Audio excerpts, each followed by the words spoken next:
Hey everyone, Rick here at the Ditch Pig. It is an absolutely beautiful day here in the Annapolis Valley. It's cooking hot, but we're going to take it. Today, we're going to be changing the tires around on the Ditch Pig. I haven't rotated the tires, and it needs to be done. The back tread's a little lower than the front tread, but this tire in particular on the passenger front is starting to scallop really bad. I'm going to throw them on the back, hopefully level out the tread a little bit. The back tread's not too much lower than the front tread. Couple times I've spun it obviously, so it's taken a little bit of wear from that. So we'll get them switched around so that the front ones wear down a little bit more and these ones get a break. Another thing I'm going to do today is give the pig a quick oil change. I don't have a particular interval when I do it. Typically what I do is when I start to see my oil pressure just a little bit lower than what it normally is, I just throw fresh oil in it and my oil pressure comes back up to where it's supposed to be. I'm going to take a little bit of time today and fix the toolbox that's on the back of the truck too. From beating around, it's lost the hinge on it. So I'm going to do something with that today, weld that back together, and get that solid again so I don't have to use the bungee straps to hold the lid down on it. I'm going to pick away at a couple other things today. We'll just see how it goes, see how long stuff takes. If I got time to do something, I'm going to do it. Kind of pick and choose what things I want to work on. Just kind of fiddle around with the old girl. It's a nice day to be out here, get a few things done. All right, here we are. It's another day, another hot, balmy, muggy, disgusting day here in the Annapolis Valley. We're looking at 31 degrees Celsius. That's high 80s in the Fahrenheit, and it's gross. The other day, I got distracted and ended up doing something that I didn't plan on doing, and it took the majority of my time. I ended up spraying some white on the doors. I did both sides. That's how it turned out. It's just spray bomb, but I just got tired of looking at the black on there, and I'm supposed to get those other doors geared up, and well, to be honest, just haven't got around to it. They're still sitting here waiting. They need a little bit of work done to them, then I have to swap everything over. Right now it just seems like a lot of work to do. This took the better part of the afternoon, but it's done and it's good enough for me. Another thing that I did was the door panels. I ended up spraying some black on those. Get off there, grasshopper. The only crappy part is this part here stayed sticky. So I don't know what I'm gonna do with that. It just never dried. This stuff's all good, but these things here they're just like fly paper now. But anyway, other than that one problem, I think they turned out pretty good. So I'm gonna get those mounted up.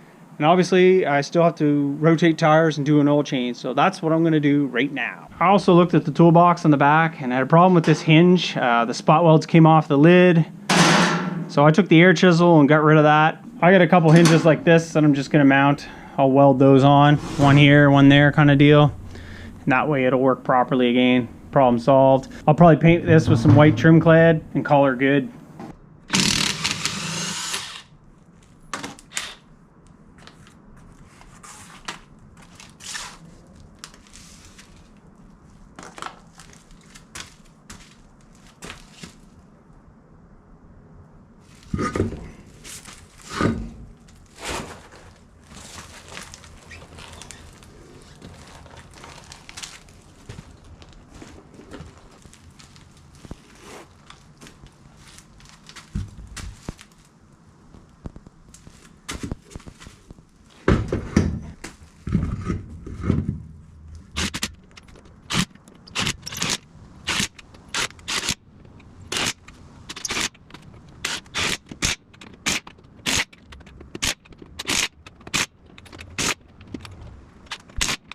Okay, tire rotation is done. I did happen to notice, and I usually check this anytime I have the front end jacked up.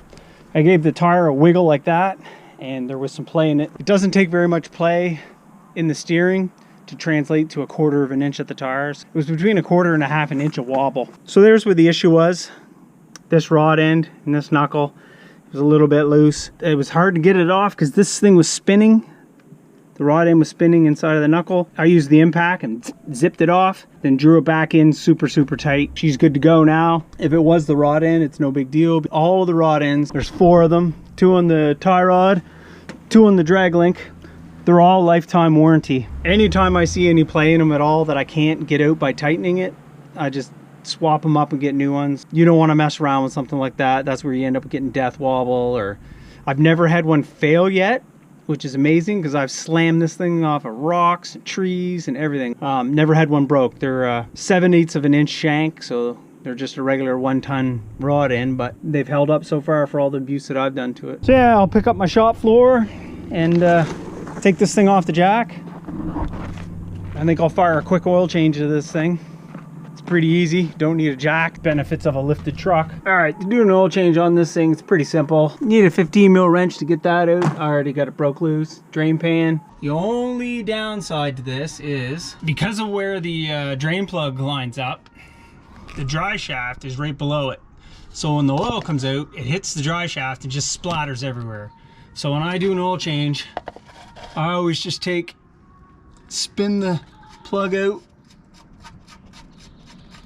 with a funnel below so that it goes into the drain pan. No muss, no fuss. And once it gets, you know, the initial surge out of the way, then you can just line the pan up and it's not hitting the dry shaft anymore. It's not a big deal. One little extra step you gotta do. All right.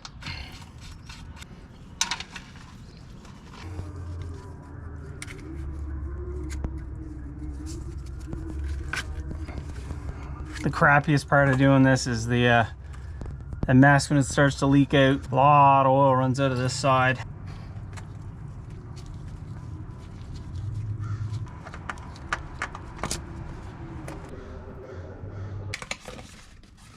With this thing here, I usually buy these Fram filters, pH 160, so 10060.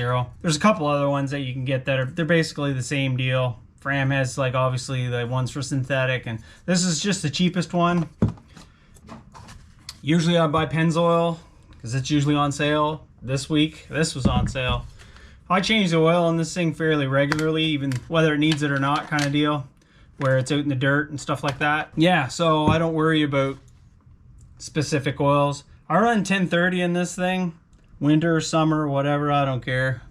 So we'll just fill the filter up here. I always take a little bit and put it on your O-ring. A lot of people say when you bottom that thing out, you should just do a quarter of a turn after that. Yeah, no. I've had an oil filter come off before.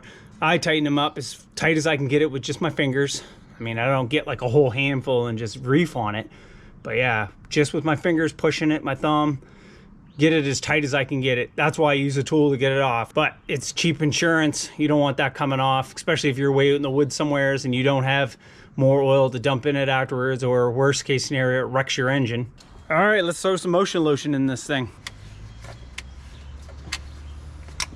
This thing here, whatever's left in this jug, I dump in it. It's 5 liters in total. She gets her all. Get it, girl.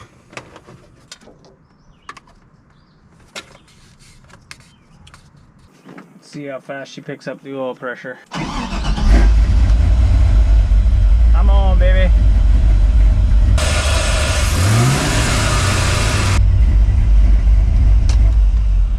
And that's usually what she runs for oil pressure. I don't have any special pump in it. I just bought a new one when I put the engine in, and it's just a regular volume, regular pressure. Wintertime, it's obviously higher, but as hot as it is right now, 35 pounds when it first starts.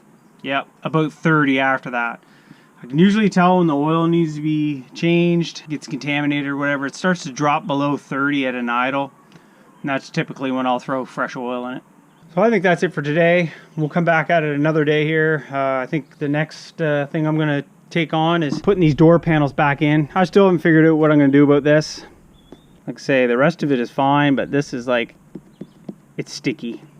So I might buy some like just rocker guard. This is supposed to be satin finish, but for whatever reason, it's still like, it's got glossy spots, and like this is like really glossy. But anyway, we'll worry about that the next time I go at it.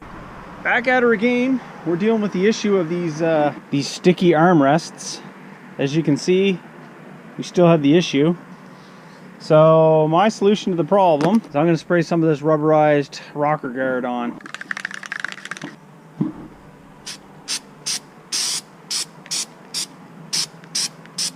Yeah, I just did that side, and then We'll do the other side after it dries and see how it makes out. So while I'm waiting for that rocker guard to set up, back at this toolbox, I'm gonna grind these up here so I can weld some hinges on.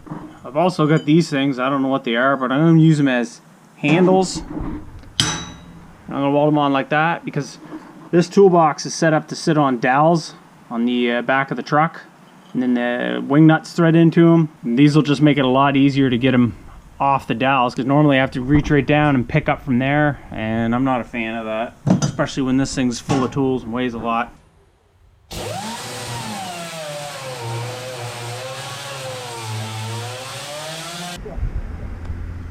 So the rock guard's all sprayed on and dried. It looks pretty good.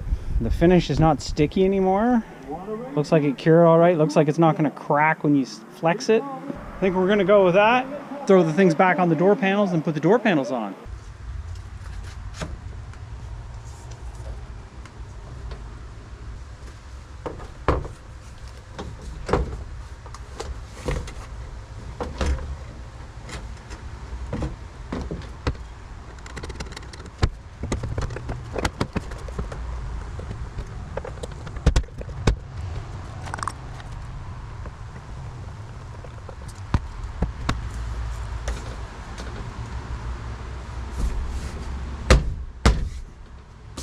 Yes, sir!